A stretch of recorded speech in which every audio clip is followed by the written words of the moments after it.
It's Mike Priefer. I'm the new special teams coordinator here at the University of Pittsburgh. Happy to be here. Excited about this opportunity. Excited to be back up in the I don't know, I guess it's not Midwest. I'm originally from Cleveland, so I'm kind of near Cleveland, but really fired up about this opportunity here at Pitt. You spent most of your career in the NFL. Yes, sir. In the college ranks, what's the biggest difference you found? Other than the young men, the players being younger, not have as much experience, obviously, as they do when they come to the NFL. But the great thing about coaching special teams at any level is that, I get to coach the entire team, except maybe the quarterbacks, and who wants to coach quarterbacks? I'm not smart to coach quarterbacks. But, they might be backup holders. So I coach the D-line on field goal block, O-line on field goal, and every other position and every other phase of special teams. So that part is very similar to the NFL. But I think it's just the experience level, to be honest with you. But so when I say certain techniques or talk about different techniques or talk about how I want practice to look or whatever, I might have to, do a few more reps than I wouldn't have to do in the NFL. But other than that, it's very similar. What made you want to do the jump in college? Do want to do this job? Like do the jump, Oh, the jump. I'm sorry, I misunderstood you. No, sorry. Like you spend so much time at the NFL now to jump to college. What made you want to do that? I think coaching is teaching. I learned that from my father a long, long time ago. I love special teams. I love football. I tell our guys all the time it's the greatest team game that's ever been invented. And dealing with the whole team. I've known Coach Narduzzi for 26 years. We were at Northern Illinois together in 2000 to 2001. And the opportunity to work with a good person, a good man, who is also a good football coach, that's run a great program here, to be a part of something special, to help us hopefully win an ACC championship, make it playoffs, that type of thing. I think that opportunity to make a jump. I mean, I wasn't in the NFL. My last year was in Cleveland in 2022. I was out in 23 because I got let go really late by Cleveland. They did me that favor, or disfavor. And then I coached high school ball for a year, volunteered, loved it, and I got back into coaching last year in college at North Carolina. So I've had a kind of a crazy last few years, but I got a great wife who's supportive of what we do. She would have been happy if I retired, and I said, I'm only 59, I'm too young to retire, so I'm gonna keep rolling. And like I said, I love coaching, I love what I do. So to me, it's not so much of a jump, it's just continuing on doing something just at a different level. How would you evaluate that year at North Carolina? What were some positives, negatives, just what did you learn from that time? I think the positives were mainly that I learned a lot. Obviously, he's a great head coach. His football IQ is incredible. I learned a lot in that regard. It was a tough year for a lot of different reasons, but I'm very happy to be where I'm at, and I'm glad to be here, to be honest with you. What made it difficult? Well, we went 4-8. First of all, we didn't play good enough on special teams. Second of all, I think at the end of the day, it was good that I left. It's worked out well for me. I'm a big believer in God always has a purpose and a plan for everything that he does. And a big reason why I'm here is I had to leave North Carolina first. So I think those dominoes had to fall first. And now I'm here. Now I'm really excited, very excited to be here.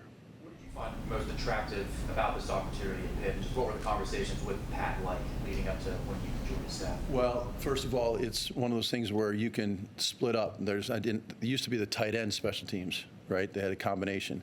I didn't want to do that. So I went to North Carolina. I was coaching special teams, and people say only special teams, which drives me crazy a little bit, but because it's a big job.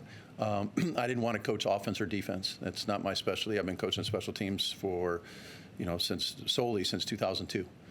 My entire career, so pretty much my entire career. So at the end of the day, having the opportunity to come here to coach special teams and focus on special teams and making our special teams as great as it can be, and then the fact that we hired my son as my assistant, and he's going to help on defense as well. He's a great young coach, and he probably do my job. He's really good at what he does. But at the end of the day, the combination of working with Pat, working here at the University of Pittsburgh, and in a program that he's built, and this culture is really what I was looking for. So those combinations are one of the reasons, many of the reasons I'm really excited to be here. What's your son's name and just what's his coaching experience? So his name is Michael Jr. He's a junior, Brief Jr. They call him Coach Brief Jr.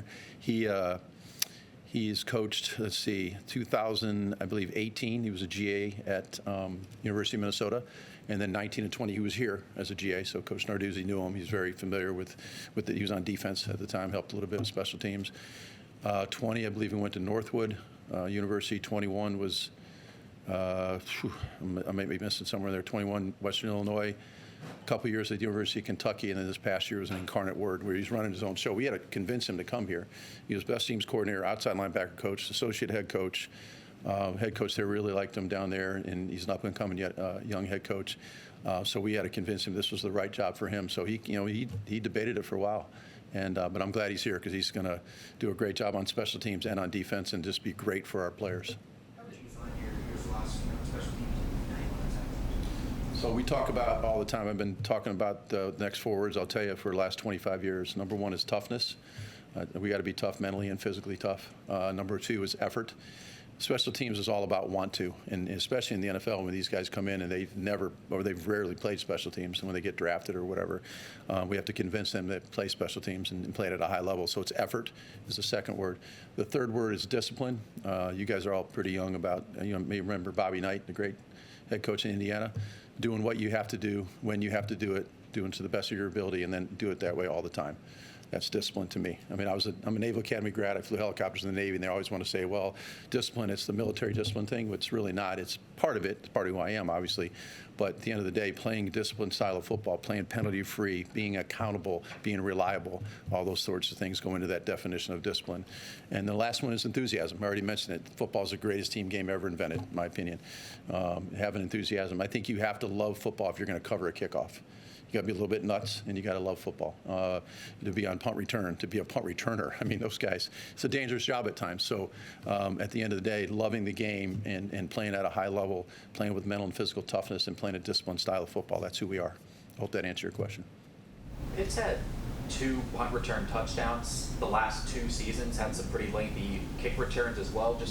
Just curious, are there certain keys or certain important elements of structure and design to those units that allow for long returns in your experience? It's a great question. I think number 1, you have to have a great returner. You have to have somebody that has the ability to break tackles, has the ability to make that first guy miss, has the ability and speed in order to go down the sideline or whatever to score. Number 1, that's number 1. Number 2, I think you have to have sound schemes. I think you have to have players that believe in the techniques that we're teaching them, believe in the fundamentals that we're teaching them, understanding that you have to play penalty-free football. That's part of the discipline part of it. I think when you have the combination of those things, with the number 1 thing being a great returner, you have a chance to score every time you go out there. I mean, when in the NFL, I had Cordero Patterson. Every time Cordero touched the ball, people, we thought he was going to score. And he scored a lot for me in Minnesota. He's got the NFL record for kickoff returns. Marcus Sherrills is my punt return in Minnesota I was there for 8 years. He's got pretty much every punt return record at Minnesota. So you have those type of players. Then guys play harder. They want to block for a guy like that. They want to block for a great returner. They want to hold up. They want to be on that unit. You know what I mean? So, and they take a lot of pride when the returner scores. They take a lot of pride in their job and what they do. Is it as simple as find the fastest guy, so if the scheme is right, he can hit it and go? The speed helps, quickness helps. I think in fact, they caught some punts today off the jugs. You have to find a guy that you can trust back there. Turnovers kill you. I mean, we can't muff a punt. We can't lose a punt. I think they had a couple of those last year. We can't have any of that stuff. You have to. The number 1 goal of the punt return unit and kickoff return unit is to give the ball to the offense in the best field position that we can. All right, give them a great field position and the ball. If we score, that's a bonus. Obviously that's a huge big play for our football team. But at the end of the day, it starts with ball security. All right, so it's not always that easy. Some of the fastest guys I've ever coached, like Percy Harvin in Minnesota, great kickoff returner, was terrified to catch punts. Wanted nothing to do with punts. Cordero Patterson either. They didn't like doing that stuff. So you have to find a guy that can A, catch it, B, make that first guy miss, and then C, have the ability and vision to find the seams when they're there. A couple years at Cleveland, you've obviously traveled to Pittsburgh and the AFC North. I mean, what did you just learn about special teams and the elements of actually That open end is tough. It's a tough place to kick a field goal. I know that for a fact. Pregame, I had a couple of rookie kickers over the years in Cleveland and Minnesota. I played here several times. They didn't like that open end. They kind of freak them out in pregame. So I had to do a little bit of counseling before the game to try to, to get them to calm down. But it's a great stadium. It's a great location. I love this area of the country. I love coaching the AFC North because of the, the toughness, and you playing in cold weather. You're going to play in snow sometimes. So I've always admired the way, obviously, all 4 of those teams play in that division. It seems like kickers and punters and stands as a personal coach. How much do you work with them on the finer details? Another great question. You guys are good. everybody has those coaches now, whether it's Jamie Cole or whether it's Chris Saylor or whether it's whoever. What I'd like to do is I get to know these guys, like I'm getting to know our guys now, and I'm like, okay, what can I do to help you? You want me to watch your plant foot today, kicker? Do you want me to watch your drop if you're a punter? Do you want me to watch the center? Do you want me to watch your hands? So I know enough about all of that stuff that I can help them. I'm never going to tell them, hey, it's going to be my way or the highway. I'm never going to do that because they're already good for a reason. They're here for a reason, so they're pretty good players. So what I try to do is try to enhance and help them, all right, figure out, what can we do to help them continue to be better? And the big thing at this level is consistency. Really, any level is consistency. So how can I help them with their drop, with their footwork, with their steps, with their plant foot, with their ball strike, whatever the case may be, kicker, punter, whatever it is? How can I help them take what they've learned from their coaches and make them more consistent? And we watch film all the time. They go out there and they film themselves, and then because I can't be out there with them right now, and then we come in here and we watch the tape together 3 days, 4 days a week. 15 upcoming spring ball practices, just what would you say, broadly speaking, your main objectives are for special teams? Number one goal is fundamentals. I want them to be able to do the things that we're going to ask them to do on Saturday afternoons, Fridays, Thursday, whenever we play, at a high level. So the big thing, you can't just draw up a scheme and say, I hope you're going to be good at it. You have to help them and put them in position to be successful. So the big thing for me is fundamentals and techniques, and we're going to spend a ton of time. Like kickoff, return, punt return is going to be all fundamentals all spring. We won't even put in a scheme. Punt, we're going to introduce a scheme. Field goal, block, you introduce your schemes, which are not as complicated, obviously. But at the end of the day, it's going to be fundamentals and techniques from day 1 through day 15. It's brought in a lot of new transfers in the special teams area. I mean, is it nice just you're a new head coach, got some new guys with you, able to mold them the way you want them for the season? Is that helpful? Yeah, I mean, they're young, but they're good. I mean, we got Justin from Purdue. He's got 4 years left as a snapper. He's really, really good. We'll have a walk-on snapper come in to compete against him in the summer. We got 2 kickers competing against each other. One was at Western Illinois last year. One was at Northern Arizona, both successful. A really good competition there. And we got 2 punters. We got Gabe came from Idaho State, I believe, and then Kamen, who was here. And I really like Kamen. They asked me when I first got here for my interview. They asked me to watch Kamen. I said, I like this kid. You don't want him to go to the portal. So we've got competition at every spot. And to me, that's how you get better, obviously. And then returners, punt returners aren't coming back. We got a bunch of new guys we're working with, kickoff returners, pretty much the same thing. So we got a whole new young group, and that excites me. So like you said, I don't know if I mold them, but I'm going to help them in the image of what we think a great special teams player should be at every position. We're going to help them get there. Spent a lot of time in the NFL. The last couple of years, they changed the kickoff at that level. Do you like that college still has the more sort of traditional? I love the fact that it's still the older rules, the old NFL rules, or obviously the college rules. The good thing about the NFL rules is that there's more returns. So I think it was 70%, and I think it's the exact opposite in college. It's only like 30% return. I'm a big kick it high, let them return it, and let's go cover. Because you can do a lot of great things. You can get tackles inside the 20. You can cause penalties. You can cause turnovers. And I know people say, well, you can give up a big play. I think we're going to be pretty darn good on kickoff, so I want to make sure that we're very aggressive, and I'm an aggressive mindset guy. I was dumb enough to kick it to Devin Hester back in the day, and that was really dumb. As my wife used to tell me all the time, you're going to kick it to him this week, aren't you? I said, yeah. Sure, why not? Let's go play. And he heard us a few times. We got him a few times. I mean, he's a Hall of Famer. I'm not saying I'm smart. I said that before. But I'm an aggressive mindset guy. I think we can take advantage of great cover players that I think, and I know we have here. We just got to get them to where we need them, and we'll be very good. And hopefully all 6 phases. That's what we're looking for.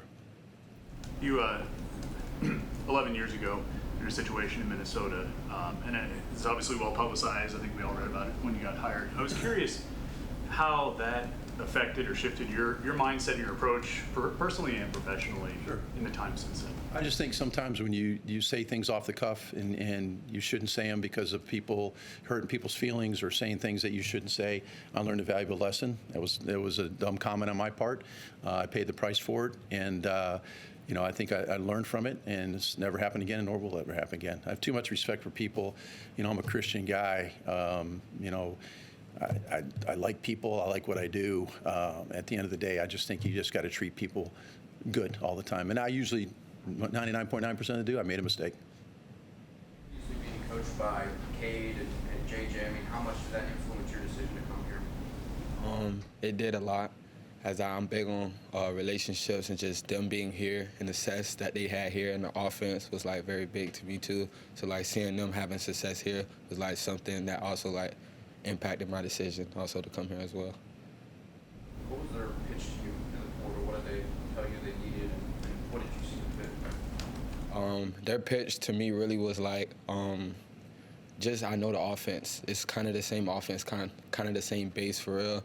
And I wouldn't want to go to an offense where we don't throw the ball as much.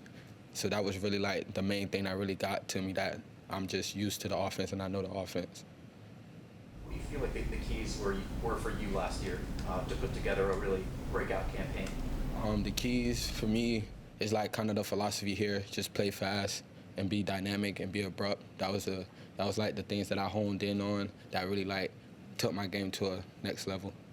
Was picking Pitt a difficult decision? Did you have some other options?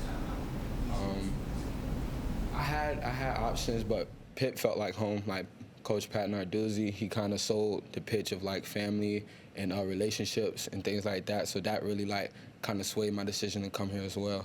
So it was kind of pretty easy decision to come here. Kind of going off of that, have you had a chance to talk to any future teammates yet, or? I built like relationships with them. Yeah. Oh yeah, the guys like they welcome me. Like I'm kind of building a lot of, well, I had kind of previous relationships with some of the guys like CJ, Daz, he not here anymore, and Pop, he not here anymore. But like kind of people like that, like it kind of really like helped me like introduce me to everybody else for real.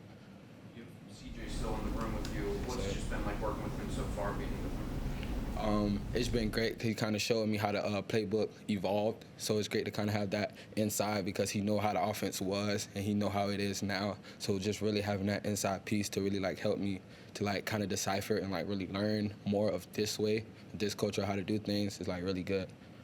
What jumps out to you like different from 2 years ago, or from the last time you played in Cade's offense 3 years ago, I guess? I say the thing that jumps out to me more is like the tempo, how we do things, because we're at a kind of lower level, so it really wasn't as fast, as dynamic as it is now, and that's like something I'm still kind of getting used to, like the tempo of how everything is going. You averaged almost 17 yards a catch last season. Just do you see yourself more as a downfield threat where you can do the most damage, or just how would you describe yourself as far as what you do best? Oh yes, sir. I consider myself as a deep threat, a down the field threat. I feel like that's the best part of my game, the strongest part of my game. I mean, you talked before about like kind of what worked last year to have that breakout year. Were there parts of the offense that clicked for you more? Did you feel like you just got a better feel for the offense? I feel like going into that year, I kind of was able to like play faster and know the offense even more, and like they kind of play into my strengths on what I can do, knowing that I am a deep threat and know I'm able to stretch the field. So we kind of emphasized that, and I was able. That's why I went, 17 catches, like, and 17 yards per catch. But yeah. What has CJ or Des told you about, or Poppy told you about the powerful level? What should you expect coming to this level? CJ told me, because I kind of talked to CJ about this kind of the other day, but he told me, he's like, football is football. The only thing that's different is the tempo, the fastness, the physicality. That's the only thing that's different. Just go out there, play fast, and play free, and then you'll be good. That was kind of the big thing CJ told me. Have you been able to get with the quarterbacks at all, especially Mason, maybe able to like talk to him and just Oh yes sir. I've been with Mason on the weekends throwing. Throughout the week we started OTAs. It's like really clicking and starting to develop a connection. Was that something you looked at in the portal? Like as you looked at teams, you're like, okay, what's their quarterback situation? Oh, most definitely. And seeing that Mason, the year that he's coming off of, was kind of also a big thing for me, because it's like he can throw the ball and facilitate the offense. Grew up in Montgomery, go to Auburn for a little bit, and then you head up to Iowa. What made you want to go North versus and stay up? I guess.